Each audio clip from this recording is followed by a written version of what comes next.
Europe 1, bonjour.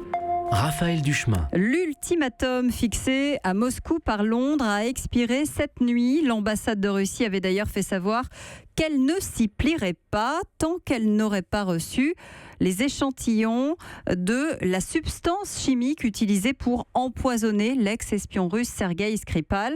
Bonjour Cyril Brett. Bonjour. Merci d'être avec nous sur Europe 1. Vous êtes professeur à Sciences Po, spécialiste justement de la Russie.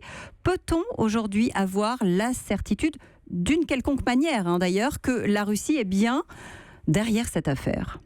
Aujourd'hui, quand on est un profane, la certitude, non. Un faisceau d'hypothèses, un faisceau de soupçons, assurément.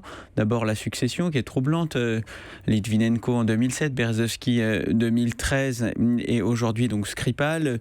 Effectivement, des ressortissants russes sont visés soit par des services d'État, soit par d'autres organisations russes sur le territoire britannique. Donc, il y a des précédents. Deuxième élément, le Novichok, qui est donc un poison. La substance militaire. Le poison militaire élaboré par des laboratoires russes durant les années 70, donc ils étaient soviétiques à l'époque, et qui effectivement, apparemment, d'après ce que les experts chimistes indiquent, ne peut être préparé, administré, conditionné que dans des institutions gouvernementales. Il y a même un des pères de ce fameux Novichok qui dit il n'y a que la Russie qui sache le fabriquer. Voilà. Bon, écoutez, évidemment, moi je vais te donner tout à fait particulier. Il y a d'autres faisceaux qui sont assez troublants et qui peuvent susciter la perplexité. D'abord, pourquoi est-ce que les autorités russes se placeraient dans une situation aussi difficile et dans une escalade diplomatique à 4 jours maintenant de la réélection infiniment probable de Vladimir Poutine pour un 4e mandat?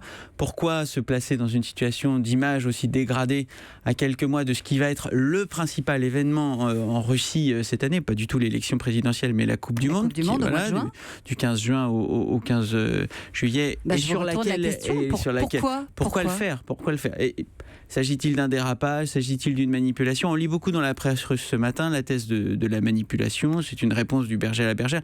Bon, ce qui est certain, en tout cas, c'est que c'est le symptôme d'une dégradation lente et d'une dégradation assurée entre le Royaume-Uni et la Russie qui ont une histoire tumultueuse. Alors, la Russie parle effectivement d'attaques infondées. Pourtant, quand on prend le temps de regarder un petit peu en arrière, il y avait eu des menaces très claires qui avaient été proféré par le même Vladimir Poutine en 2010, quand il y avait eu les échanges d'espions. Il avait dit ceci, on en parlait déjà hier sur Europe 1, les traîtres finiront par partir les pieds devant. Croyez-moi, ces gens ont trahi leurs amis, leurs frères d'armes. Quoi qu'on leur ait donné en échange, ces 30 pièces d'argent, on les leur fera cracher. Oui, c'est une citation qui encore se rattache à la légende noire de Vladimir Poutine, qui ainsi donc se montre l'homme fort de la Russie.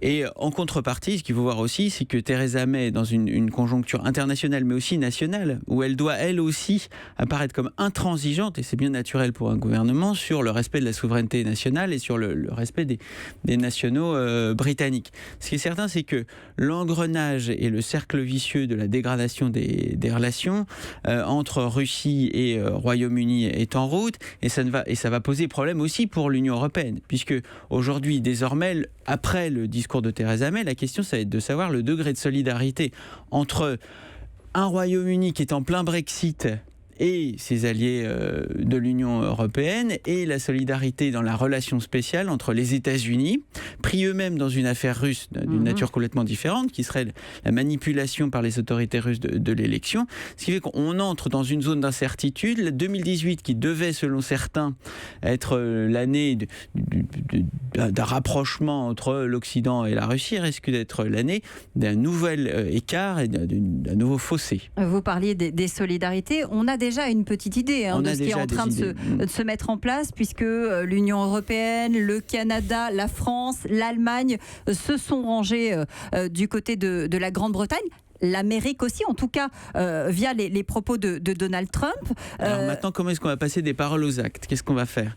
Que va faire le Royaume-Uni? Elle a évidemment une large palette on le saura ce matin. A priori, on devrait connaître les sanctions. Il y en avait déjà eu en matière de sanctions, le tempo et la gradation est très important, ce qui fait qu'on aura sans doute plusieurs épisodes. 2006, avec l'affaire du polonium de Litvinenko dont vous parlez. Oui. Est-ce que ce sera des sanctions supplémentaires qui s'ajoutent s'ajouteront aux sanctions de l'Union européenne et aux sanctions américaines visant la Russie et des ressortissants russes après l'annexion de la Crimée et la guerre dans le Donbass, sans doute. S'agit-il de mesures symboliques? Et la première d'entre elles, ce serait le boycott de la Coupe du Monde. On sait, décennie après décennie, que la Russie est très sensible à ce genre de sanctions.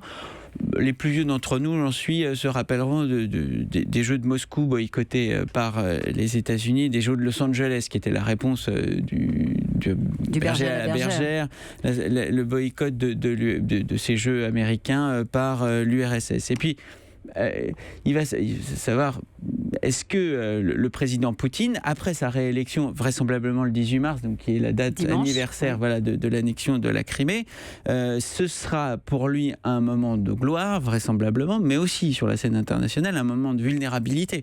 Quelles vont être les réactions? Est-ce que les félicitations rituelles vont arriver? Est-ce qu'elles vont être teintées de plus de réticence? Il ne faut pas oublier que les Russes sont des Italiens, c'est-à-dire qu'en fait, ils aiment faire la bella figura. C'est très important sur la scène internationale pour le président Poutine de pouvoir vendre un bilan international de reconstitution de la puissance, mais aussi de reconstitution de l'image de la Russie sur la scène internationale. Et pour l'instant, on n'y est pas, avec le dossier syrien, les cyberattaques et l'Ukraine notamment. Exactement. Et c'est ce qui permet de s'interroger, l'année 2018 sera-t-elle encore une fois une année de dégradation des relations entre la Russie et l'Occident ?